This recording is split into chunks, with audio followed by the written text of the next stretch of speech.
Hello, my name is Keith Lander, and I am a community activist, community volunteer, and I also am a member of the Dayton chapter of the NAACP. I'm also a union member of the American Federation State, County, Municipal Employees, and also the American Federation of Labor and Congress of Industrial Organizations, which is the AFL-CIO.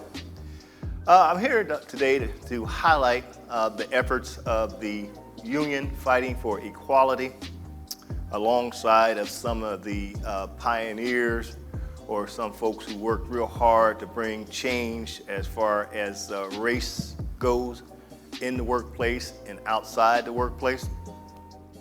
I want to read a line from the Declaration of Independence that asserts that all men are created equal, endowed by their Creator with certain inalienable rights of life, liberty, and the pursuit of happiness. I couldn't agree with that statement. I agree 100%. But when we look into society, we know that all men are not treated equally. And there lays the problem. And the union, along with civil rights organizations and individuals, realize that civil rights, labor rights equal to human rights. Having said that, this dates back to the 1800s, early 1800s, when a labor union called the Knights of Labor organized all workers, educated all workers from all races, from all nationalities. But deep in the South, some folks wanted to hang on to the fact that they thought white folks were superior and everybody else get back. And the Knights of Labor basically was disbanded. And they were disbanded because what these people did to those union organizers was basically they would bomb their house, they would kill folk, they would intimidate folk. That's what they did back then. And someone said if you don't pay attention to history, you're bound to repeat it. We see some of the same behavior almost today. It's saddening. After the Knights of Labor was decimated, the AFL-CIO took up the mantle and continued with the organization of workers, continue to try to unionize workers for better pay, safety work conditions, and there's strength in numbers, and the union knew this. It was a hard-fought battle, and it still is. But the fact of the matter is, as we say in the union I belong to, AFSCME, we never quit. And those individuals never quit, and we're still working today. And I would like to highlight the fact that how the AFL and the CIO got involved. They got involved with A. Philip Randolph. And A. Philip Randolph, if you don't know anything about A. Philip Randolph was a civil rights activist, organizer, and he also led the unionization of the Brotherhood of Sleeping Car Porters. Wasn't an easy task. It was a very hard task. Matter of fact, in 2002, you can see a movie titled 10,000 Black Men Named George. Where the George come from is if you was a sleeping car porter, all the people who rode the train, they called you George. They didn't care what your name was. Even if your name wasn't George, they called you George. Now, where they got the George from, I don't know, but they called you George. You know, which was very disrespectful for somebody to call you out of your name. But the men need work, they got work, and A. Philip Randolph was the one who organized them, who basically turned the tide, and that owner of that railroad tried everything he can think of to stop A. Philip Randolph from organizing, even to the point where, this is in the 1930s, gave A. Philip Randolph a blank check. The instruction was for A. Philip Randolph to write in the dollar amount that he wanted to stop trying to organize these men. A. Philip Randolph gave the check back. That's a lot of strength. That's a lot of conviction for men back then to write in the amount you want, and he gave that check back. We still have that same spirit today in the unions. We still have people putting their livelihood on the line to make change, along with other civil rights organizations. The NAACP is one of them. The Southern Christian Leadership Conference was one at the time. And at that time, A. Philip Randolph, along with Roy Wilkins, decided to do a March on Washington. The March on Washington was for employment discrimination. It was for trying to get jobs in the defense industry for African Americans. And also it wanted to ban segregation. And at that time, A. Philip Randolph and Roy Wilkins, they decided to get this March on Washington together. And that March on Washington became where Dr. King gave that famous "I Have a Dream" speech. Now, A. Philip Randolph's name is not mentioned a whole bunch. Roy Wilkins' name is not mentioned a whole bunch. And there's a whole lot of other people from the AFL-CIO. They were in there trying to get this march together. And when you see that March on Washington, just remember what that march was for. Now, it gets taken out of context when Dr. King talked about the "I Have a Dream" speech. But I think Dr. King spoke for over an hour, and the one line that everybody loves to hear him say is, "I have a dream." But Dr. King also, along with his vision of America, said that this America owes old black folk and folks who've been mistreated, it owes them to make it right. Today, we're still fighting to try to make it right. It's an ongoing battle. And A. Philip Randolph became and was elected vice president of the National AFL-CIO. And there are institutions to this day that carries A. Philip Randolph's name, organizations who are still out there fighting.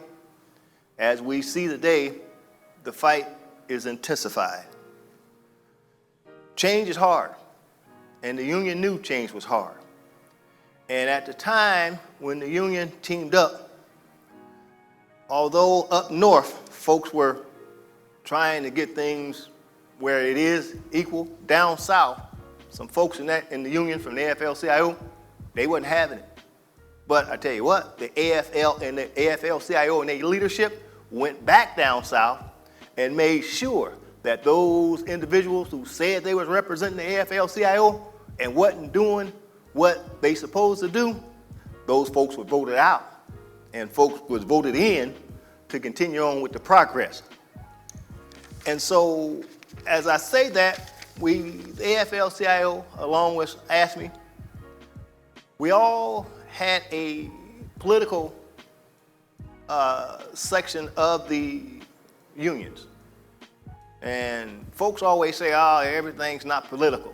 No, I disagree. Everything is political. When you come into this world, you got a birth certificate. That birth certificate is signed off at some government agency. When you die, you get a death certificate. That death certificate is signed off by some government agency. So from life to death, all that in between is all political. So let's not get it twisted. Politics is as far as ingrained and embedded in our livelihood from birth to death.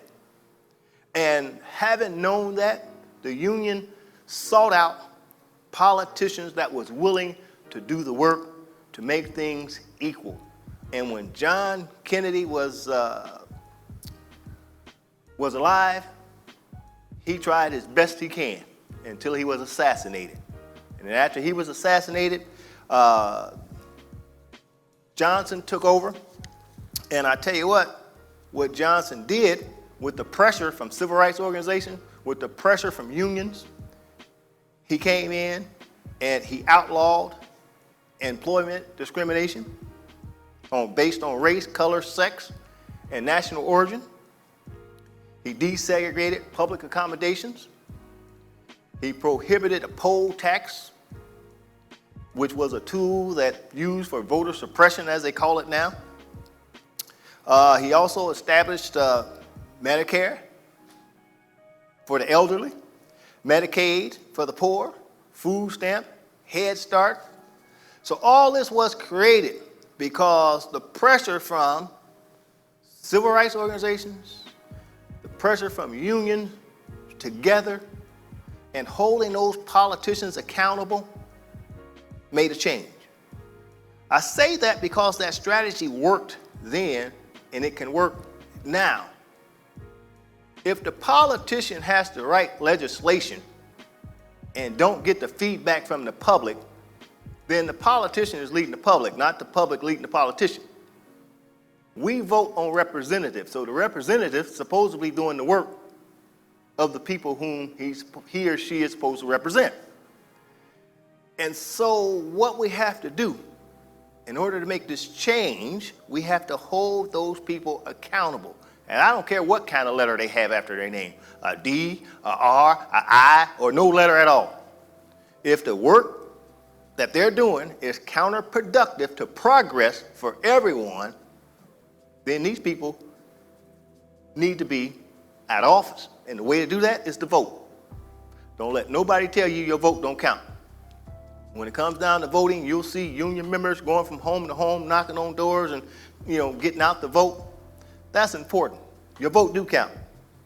If your vote didn't count, why would these states put in these voter suppression measures? Because they know your vote count. We're dealing with a pandemic now, so things are changing. People are voting by mail. I suggest you mail in and get an absentee ballot and vote by mail. This thing of voter fraud by mail, it hasn't been proven.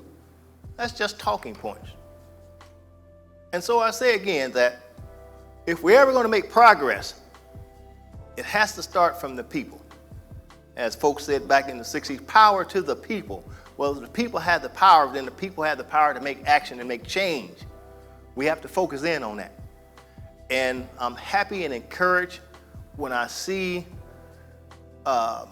predominantly white communities holding up signs that say Black Lives Matter, holding up signs that say we want change, holding up saying things that, hey, police brutality need to stop, saying things that were predominantly said just by black folk.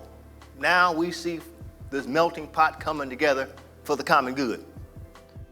And let's keep that up. Let's keep that up. Because change is coming. Change is hard. Change is definitely hard. But if we keep working, if I do a little, you do a little, somebody else do a little, somebody else do a little more, we'll have a lot. If we change one thing, we can change another, we can change another. It's not going to happen overnight.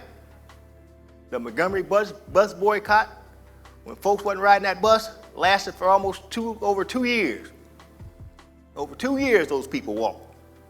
And it hurt that bus company to the point where they said, hey, let them sit wherever they want to sit. The NAACP was involved in that, and we all know that story of Rosa Parks. These stories in history is a blueprint for what we need to do to make change. We got to make some sacrifices.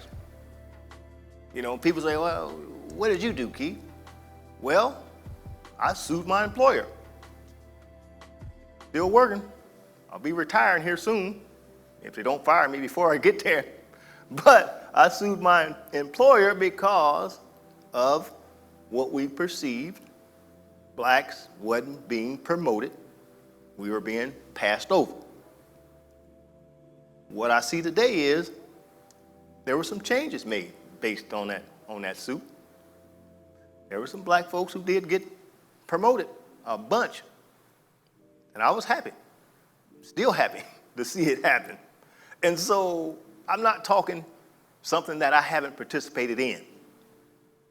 Back then in 1999 when this suit was filed, I worked for Montgomery County, That's where the suit was filed. Those commissioners are no longer there. These new commissioners here, they wouldn't have tolerated that nonsense. You know, they would have listened then before the suit was even filed and responded to it. But those commissioners back then, they wasn't having it. They was hard-headed. But change did come. And so with that, I would like to close to say that change is going to come. There was a song made that change is going to come. But it only comes when strategy turns into action, and that action relates to change. And so when you have these meetings, and if you have people in your meetings, and if you don't have an elected official in your meeting, and you're just talking to folks among yourself, and you don't have any feedback from an elected official, change is going to be real tough. You have to talk to the people in charge. All politics is local. Local. All politics is local.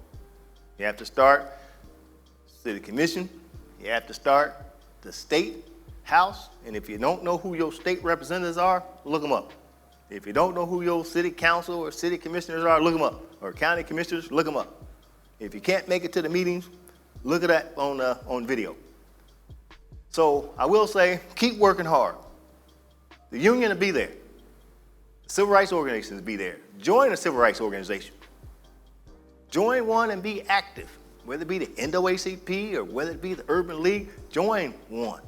And if you see a cause, get involved and make a change. Thank you.